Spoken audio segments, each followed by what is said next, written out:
Perkenalkan nama saya Muhammad Fatur Rasak. 223 610 26.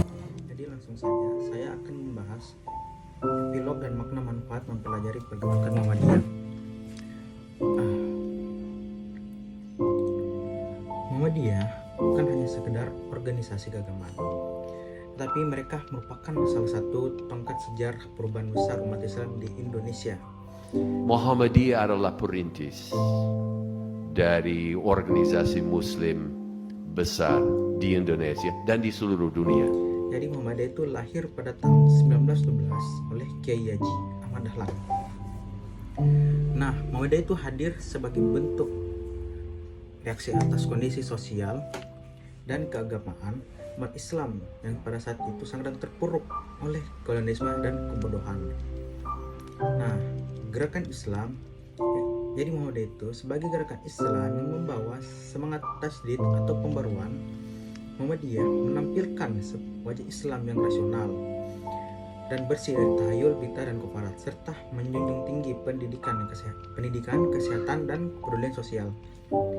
Nah, perjalanan panjang Muhammadiyah membangun masyarakat Islam itu berkemajuan merupakan bukti nyata bahwa Islam bukan hanya agama yang mengatur ibadah, tetapi juga membawa nilai-nilai yang menyeluruh dari individu, keluarga, masyarakat, hingga bangsa.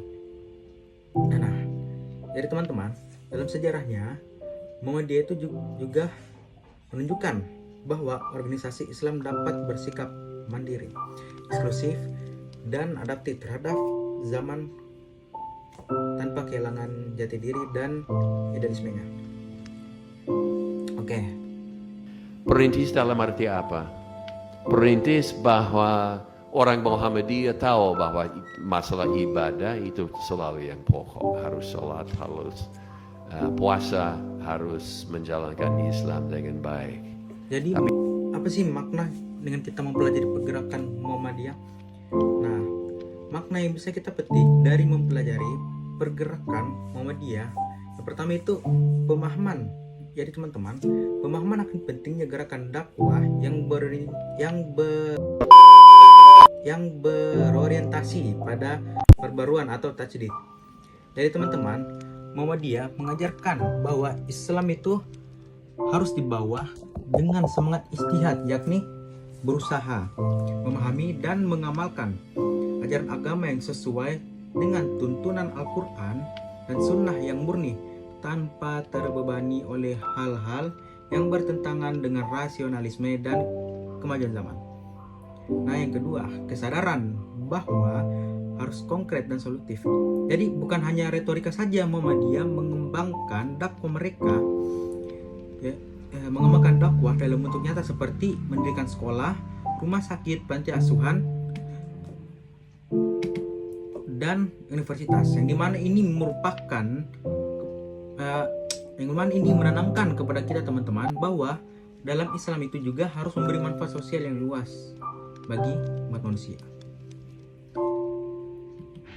Oke, yang ketiga, nilai dan keteladanan serta keikhlasan dari para tokohnya. Yang teman-teman, Kiai Haji Ahmad Dahlan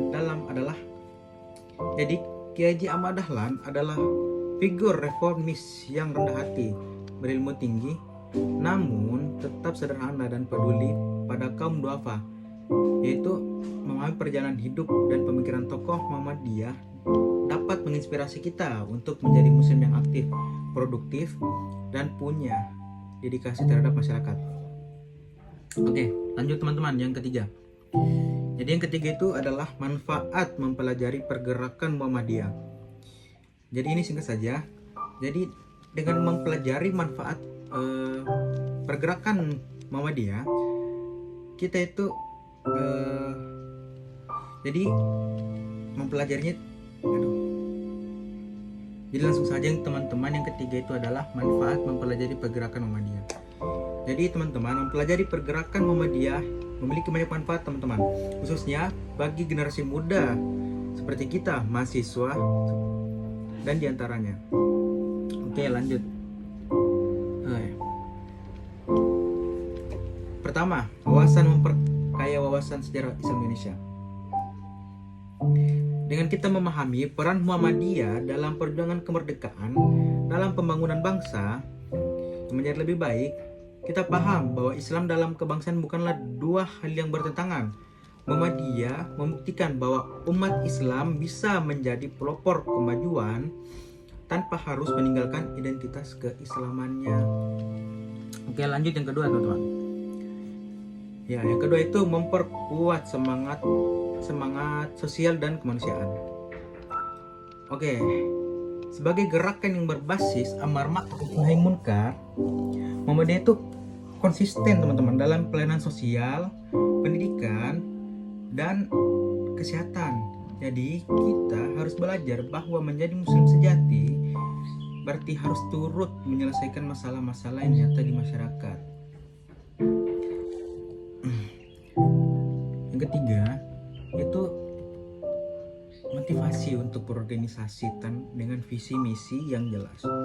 Oke, teman-teman, dalam dunia mahasiswa atau aktivisme seringkali kita terjebak dalam euforia kegiatan tanpa arah, teman-teman. Nah, Muhammadiyah mengajarkan pentingnya organisasi yang dikelola secara profesional yang berdasarkan nilai agama dan fokus pada hasil yang nyata, teman-teman, bukan hanya sekedar rapat doang ya. Nah, yang keempat yaitu memperdalam nilai-nilai kepimpinan serta keteladanan. Jadi teman-teman, tokoh-tokoh Muhammadiyah itu tidak hanya cerdas, tapi mereka juga memiliki integritas dan visi misi yang kuat. Nah, kita bisa mengambil pelajaran bagaimana menjadi pemimpin yang bukan hanya memerintah doang, tetapi bisa juga mengabdi. Nah, yang kelima yaitu memperkuat identitas jati diri keislaman yang inklusif dan moderat. Nah, jadi teman-teman, di tengah arus radikalisme dan liberalisme yang membingungkan, Muhammadiyah itu hadir memberikan jalan di tengah-tengah, Islam yang berkemajuan, Islam yang terbuka, rasional, dan tetap berpegang pada prinsip akhlak. Jadi sekian saya dari saya. Jika ada kurang yang mohon dimaafkan. Billahi fisabilillah, wastabiqul khairat. Assalamualaikum warahmatullahi wabarakatuh.